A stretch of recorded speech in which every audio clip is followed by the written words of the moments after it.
ترزقانه إلا نبأتكما بتأويله قبل أن يأتيكما ذلكما مما علمني ربي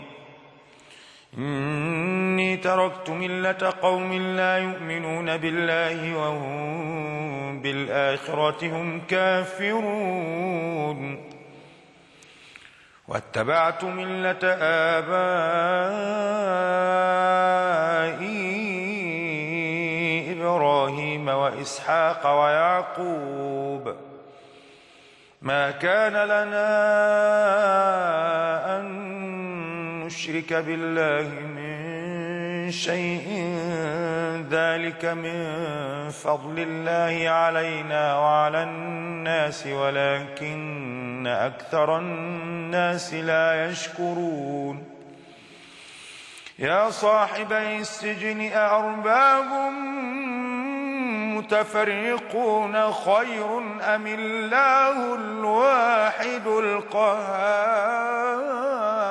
القهار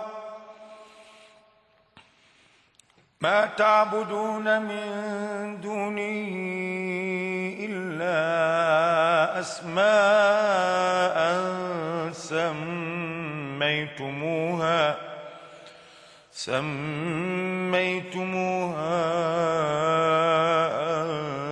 أنتم وآباؤكم ما أنزل الله بها من سلطان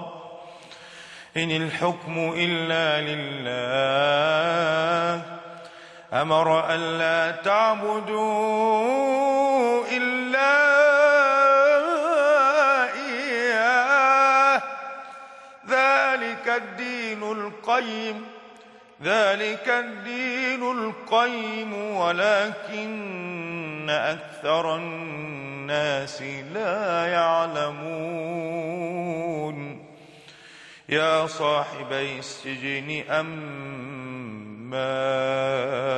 أحدكما فيسقي ربه خمرا وأما الآخر فيصلب فتأكل الطير من رأسه قضي الأمر الذي فيه تستفتيان وقال للذي ظن أنه ناج منهما اذكرني عند ربك فأنساه الشيطان ذكر ربه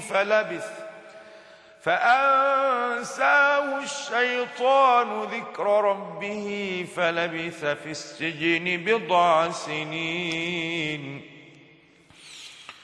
وقال الملك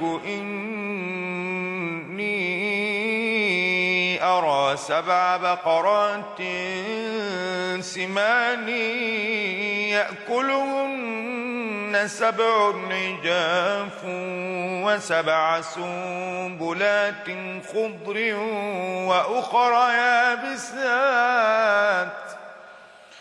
يا أيها الملأ أفتوني في رؤياي إن كنتم للرؤيا تعبرون قالوا أضغاث أحلام وما نحن بتأويل الأحلام بعالمين.